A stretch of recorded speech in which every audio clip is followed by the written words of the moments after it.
মায়াধ্বনি TV, সত্য প্রকাশে আপোষহীন। টাকা উপার্জন করি, আবার আল্লাহর কাছে দোয়া করি, ক্ষমা চাই। আমি সুদের টাকা লেনদেন করি, আল্লাহ তাআলার কাছে যতই দোয়া করব না কেন, খোদার কসম আপনার দোয়া আল্লাহ তাআলার দরবারে গ্রহণযোগ্য হবে না। আপনার কাছে আল্লাহর কাছে আপনার দোয়া গ্রহণযোগ্য হওয়ার জন্য 1 নাম্বার শর্ত হলো আপনার খাবার হালাল হইতে হবে। আপনি যেই খাবার খেয়ে আল্লাহর কাছে দোয়া করেন সেই খাবারটা হালাল হইতে হবে, সুদ মুক্ত হতে হবে, ঘুষ মুক্ত হতে হবে। আপনি যে পোশাক পরিধান করে আল্লাহর কাছে চান, হাদিস শরীফের মধ্যে আসছে আল্লাহ রসুল বলে, যে পোশাক পরিধান করে বান্দা দোয়া করে, ওই পোশাক যদি 10টা দিরহাম দিয়ে ক্রয় করা হয়, সেই 10টা দিরহামের মধ্যে থেকে যদি 1 দিরহাম যদি হারাম হয় আর বাকি 9 দিরহাম যদি হালাল টাকার হয়, যতক্ষণ পর্যন্ত এই হারাম 1 টাকা উপার্জিত হারামের 1 টাকাওয়ালা ওই 10 টাকার যে পোশাক আপনি গায়ে দিয়ে আল্লাহর কাছে দোয়া করি, যতক্ষণ পর্যন্ত এটা আমার গায়ে থাকবে ততক্ষণ পর্যন্ত আল্লাহ তাআলার দরবার আমার দোয়া কবুল হবে না। তাহলে আমার এখানে 10 টাকার কাপড়ের মধ্যে থেকে 1 টাকা হলো কি হারাম আর 9 টাকা হলো কি হালাল, এরপরেও আল্লাহ রসুল বলে আপনার দোয়া আল্লাহ তাআলার কাছে গ্রহণযোগ্য হবে না, দোয়া কবুল হবে না। তাহলে দোয়া কবুল হওয়ার জন্য 1 নাম্বার শর্ত হচ্ছে আমার খাবার কি হইতে হবে, হালাল হইতে হবে। 2 নাম্বার, এরপরে খাবারের সাথে সাথে আমার যে পরিধানের পোশাকগুলো সেটাও কি হইতে হবে, হালাল হইতে হবে। হারামের কোনো উপার্জন আমার ভিতরে থাকতে পারবে না। তাহলে আমি যতই দোয়া করি না কেন, যতই ওলামায়ে কেরাম দিয়ে দোয়া করাই না কেন, আমার দোয়া আল্লাহ তাআলার কাছে গ্রহণযোগ্য হবে না। 2 নাম্বার শর্ত হলো দোয়ার পূর্বে যে কোনো নেক কাজ করে দোয়া করা। দোয়া করার পূর্বে যে কোনো একটা নেক কাজ করে দোয়া করা। যেমন ধরেন আমি 2 রাকাত নামাজ পড়ছি, এরপরে দোয়া করি, রসুল সাল্লাল্লাহু আলাইহি ওয়াসাল্লামের উপর দুরূদ শরীফ পড়ছি, এরপরে দোয়া করা। অথবা কোনো নেক কাজ ভালো কাজ করছি, আল্লাহ তাআলা কোরআনে বলেন ইয়া আইয়ুহাল্লাযীনা আমানুস্তাঈনু বিস-সাবরি ওয়াস-সালাহ ইন্নাল্লাহা মা'আস-সাবিরিন। আল্লাহ তাআলা বলেন যে তোমরা হে ঈমানদারগণ, তোমরা যখন ইয়া আইয়ুহাল্লাযীনা আমানুস্তাঈনু বিস-সাবরি ওয়াস-সালাহ, তোমরা কোনো নেক কাজ করো সবরের মাধ্যমে এবং নামাজের মাধ্যমে। তাহলে আমরা আল্লাহ তাআলার কাছে যখন দোয়া করব তখন নেক কাজ করার মাধ্যমে, যে কোনো নেক কাজ করে ভালো কাজ করে এরপরে কি আমরা দোয়া করব, ওই নেক কাজের পরে আল্লাহ তাআলা দোয়া কবুল করে। 3 নাম্বার শর্ত হলো অতীব একগ্রতার সাথে বিনম্র সাথে দোয়া করা। অর্থাৎ দোয়া করার সাথে একেবারে নিজেকে ছোট মনে করে কাকুতি মিনতির সাথে একগ্রতার সাথে একাকী হয়ে বসে দোয়া করা। এক্ষেত্রে আমরা অনেক ক্ষেত্রে অনেক সময় দোয়া করি এভাবে 2 হাত তুলি, হুজুরের সাথে হাত উঠেছি, হুজুরে বলতে বলতে অনেকগুলা বলে আর আমি উপরের দিকে তাকাই তাকাই শুধু ফ্যান গুনতেছি। এরপরে আমি হাতের এভাবে মুসুর করি, একবার হাত ভাঙ্গি আবার হাত খুলি, এভাবে হাতের মোট ফুটাই, এভাবে দোয়া করে। এটা আল্লাহ তাআলার কাছে আপনার এই দোয়া গ্রহণযোগ্য হবে না। দোয়া করতে হবে, ধরেন একটা দুনিয়াতে আপনি কারো কাছে কিছু চাচ্ছেন, আপনি ভিক্ষুক হয়ে কারো কাছে চাচ্ছেন, কোনো ভিক্ষুক আপনার কাছে কিছু চাচ্ছে, সে যদি আপনার দিকে হাত দিয়ে আর ওদিকে তাকায় থাকে, আপনি কিছু দিবেন তাকে? আপনার রাগ আসবে কি আসবে না বলেন? রাগ আসবে। তাহলে দুনিয়ার কাছে, দুনিয়ার কোনো মানুষের কাছে যদি কিছু চাইতে হলে অত্যন্ত কাকুতি মিনতি বিনম্র হতে হয়।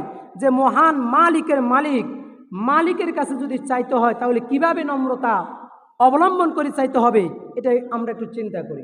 এজন্য আল্লাহ তাআলার কাছে দোয়া করতে হলে একেবারে দু জানু হয়ে বসে, ক্যাবলামুখী হয়ে বসে, নিজের সমস্ত গুণাগুলাকে উপস্থিত করে, নিজেকে ছোট আশ্রে নাফসি করে, একেবারে নিজেকে একেবারে ছোট করে বিনম্রর সাথে আল্লাহ তাআলার কাছে চাইতে হবে। আল্লাহ তাআলার কাছে নিজেকে নিজে ছোট মনে করে এবং নিজের কৃত গুণাগুলাকে উপস্থিত করে যেই দোয়াই করুক না কেন, বান্দার ওই দোয়া আল্লাহ তাআলার কাছে কবুল হয়ে যায়।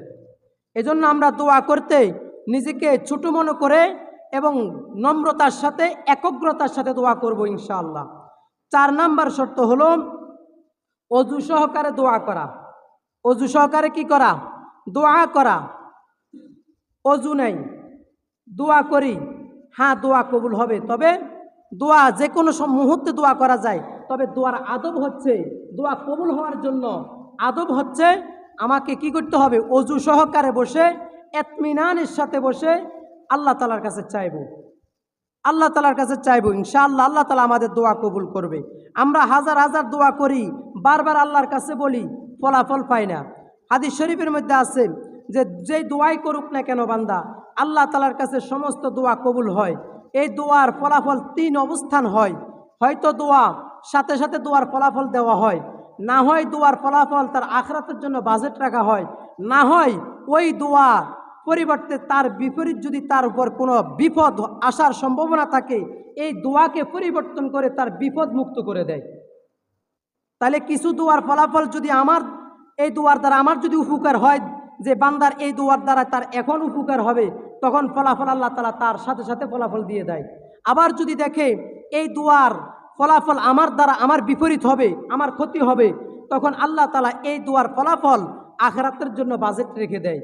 আবার কিছু দোয়া দেখে আল্লাহ তাআলা যে আমার কোনো বিপদ সামনে আসতে পারে, তখন আল্লাহ তাআলা আমার দোয়াটার ওই বিপদ দোয়ার পরিবর্তে, দোয়ার নেকের ভালো পরিবর্তে ওই বিপরীত যে আমার বিপরীত যে একটা দুর্ঘটনা হওয়ার, বিপদ আসার, সেটাকে পরিবর্তন করে আল্লাহ তাআলা আমাকে বিপদ মুক্ত করে দেয়। তাহলে যেই দোয়াই করি না কেন আল্লাহ তাআলা আমার সমস্ত দোয়া কি করেন? কবুল করেন। বান্দার কোনো দোয়া বেকার যায় না, বৃথা যায় না। এরপরে আল্লাহ তাআলার 5 নম্বরে আল্লাহ তাআলার প্রশংসা করে দোয়া করা। তো এই ক্ষেত্রে আমরা মুনাজাত তুললেই আমরা সূরা ফাতিহা মুনাজাতে পড়তে পারি। সূরা ফাতিহা পুরাটা আল্লাহ তাআলার প্রশংসা। এই জন্য আমরা দোয়া যখন করব, আলহামদুলিল্লাহি রাব্বিল আলামিন সূরা ফাতিহা পড়ে এরপরে নিজের যত অভিযোগ বা নিজের যত চাওয়া আছে আল্লাহ তাআলার কাছে চাইব, আল্লাহ তাআলা আমাদের দোয়া কবুল করবেন। তাহলে দোয়ার মধ্যে আল্লাহ তাআলার প্রশংসা করা।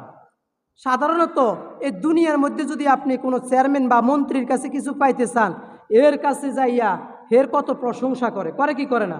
তখন প্রশংসা করলে সে কিছু না কিছু দেয়। তো যে আল্লাহ তাআলার কাছে আমরা চাইব, যে আল্লাহ তাআলার কাছে আমার আখিরাত, যে আল্লাহ তাআলার কাছে আমার জান্নাত, যে আল্লাহ তাআলার কাছে আমার জাহান্নাম, সব কিছু যে আল্লাহ তাআলা আমার হায়াতের মালিক, রিজিকের মালিক, মৌতের মালিক, সে আল্লাহ তাআলার কাছে চাইতে ওই আল্লাহ তাআলার প্রশংসা করলে কি আমার কোনো কমতি হবে? বলেন, কোনো ক্ষতি হবে? তো আল্লাহ তাআলার প্রশংসা করব। আমাকে খাওয়াই কে? আল্লাহ। আমাকে রিজিক দেয় কে? আল্লাহ। আমার সব কিছুর মালিক তো আল্লাহ তাআলা। তো আমার এই নিঃশ্বাসের মালিক তো আল্লাহ তাআলা। এই যে কথা বলতেছি, কথার মালিকটা, কথা দিতেছেন আল্লাহ তাআলা। সে আল্লাহ তাআলার প্রশংসা করলে সমস্যা কি? ওই আল্লাহ তাআলার প্রশংসা করেই আমরা দোয়া করব। এরপরে 6 নম্বরে ওসিলা তালাশ করে দোয়া করা।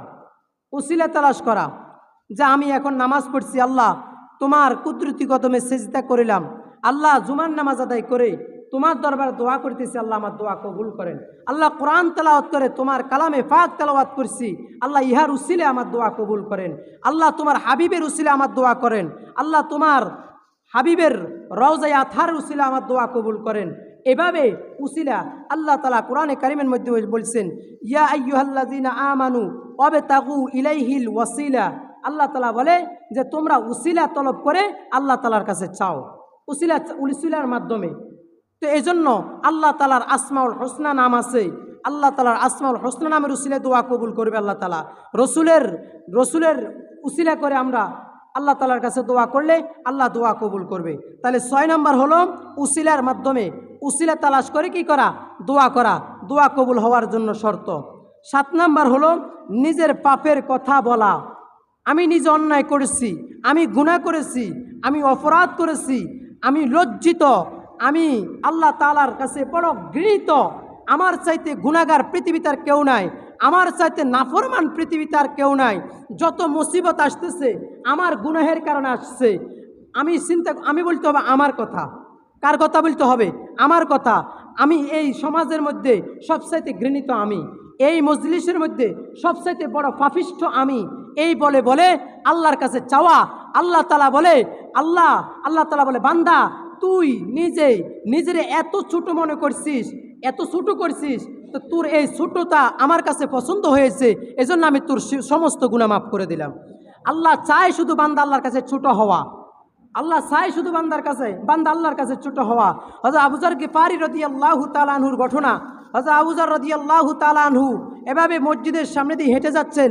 জিবরিল আলাইহিস সালাতু ওয়াস সালাম আবু যর রাদিয়াল্লাহু তাআলা আনহুর ব্যাপারে আল্লাহ রসুলের কাছে আসছে, বলতেছে, ইয়া রাসূলুল্লাহ, ওই যে আপনার আবু যর যাচ্ছে, আল্লাহ তাআলা বলছে আবু যরকে, ফেরেশতা সবাইকে বলছে আবু যরকে ভালোবাসার জন্য, মুহাব্বত করার জন্য। আল্লাহ রসুল জিব্রাইলকে বলতেছে, হে জিব্রাইল, তুমি কিভাবে চিনো আমার আবু যরকে? আল্লাহ রসুলকে জিব্রাইল বলে, ইয়া রাসূলুল্লাহ, আপনার আবু যরকে শুধু আমি চিনি যে এমন না, আপনার আরশ আজিমের এবং আসমান জমিনের সমস্ত ফেরেশতাদেরকে আল্লাহ তাআলা বলে দিচ্ছে আবু যরকে ভালোবাসার জন্য। আল্লাহ রসুল বলছে, কি গুণের কারণে, এমন কি গুণ যেই গুণের কারণে আবু যরকে ভালোবাসার জন্য আল্লাহ তাআলা ফেরেশতাদেরকে আদেশ করলো, সেই গুণটা কি? আল্লাহ রসুলকে জিব্রাইল বলে, ও আল্লাহর নবী, আপনার আবু যরের গুণ হলো দুইটা।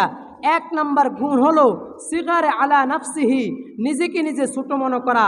দুই নাম্বার হলো কাসরাতু তেলাওয়াতি সূরা ইখলাস, অর্থাৎ দুই নাম্বার হলো সূরা ইখলাস বেশি বেশি তেলাওয়াত করে। এক নম্বর আমল কি? আবু যর রাদিয়াল্লাহু তাআলা এক নম্বর আমল হলো নিজেকে নিজে কি মনে করা? ছোট মনে করা।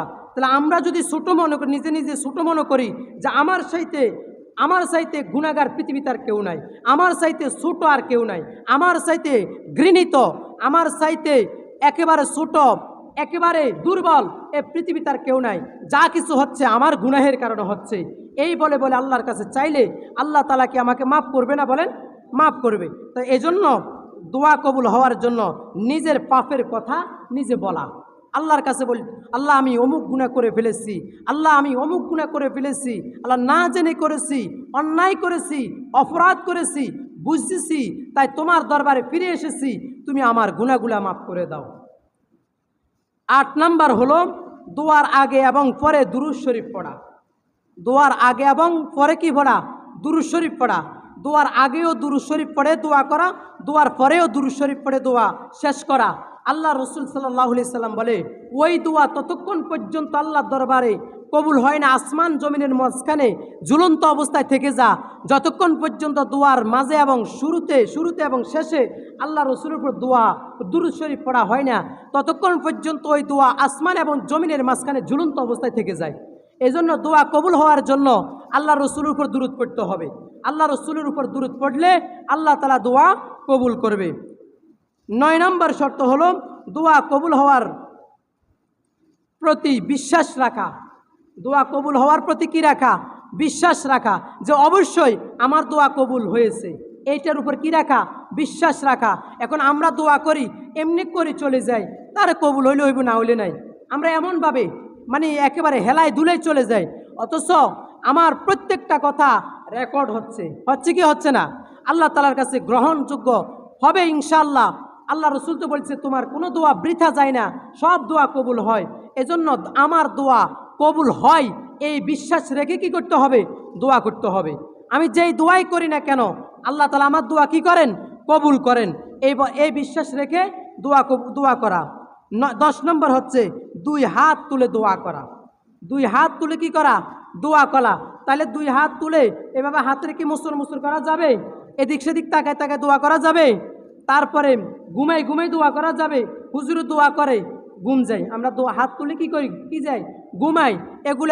এগুলা একটা মস্কারি করা, একটা খেল তামাশা করা, যে আল্লাহর কাছে চাচ্ছি, নম্রতা নাই, ভদ্রতা নাই, আদব নাই, শিষ্টাচার নাই, এগুলা না চেয়ে আমি হেলাই দুলাই এভাবে অবহেলার সাথে দোয়া করলে বাবা আল্লাহ তাআলা আমার দোয়া কবুল করবে না। দোয়াই আমাকে সব কিছু করতে পারে। এই দোয়ার বিনিময়ে আমি আল্লাহ তাআলার কাছে জান্নাত চেয়ে নিতে পারবো। এই দোয়ার বিনিময়ে আমি আল্লাহ তাআলার কাছে আমার রিজিকের ফয়সালা করে নিব।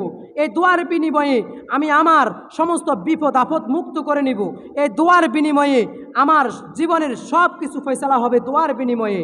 তাহলে আমি সেই দোয়া নিয়ে যদি অবহেলা করি, আল্লাহ তাআলার কাছে না চেয়ে দুনিয়ার প্রতি দৌড়াদৌড়ি করি, দুনিয়ার পিছনে দৌড়াদৌড়ি করি, ডাক্তার কবিরাজের কাছে দৌড়াদৌড়ি করি, আল্লাহ তাআলার কাছে আমি নম্রতা ভদ্রতার সাথে চাই না। আল্লাহ তাআলা আমাদের সকলকে আল্লাহ তাআলার কাছে আদবের সাথে এবং নম্রতার সাথে এই দোয়াগুলা করা তৌফিক দান করেন। এই 10টি শর্ত পালন করে দোয়া করার তৌফিক দান করেন।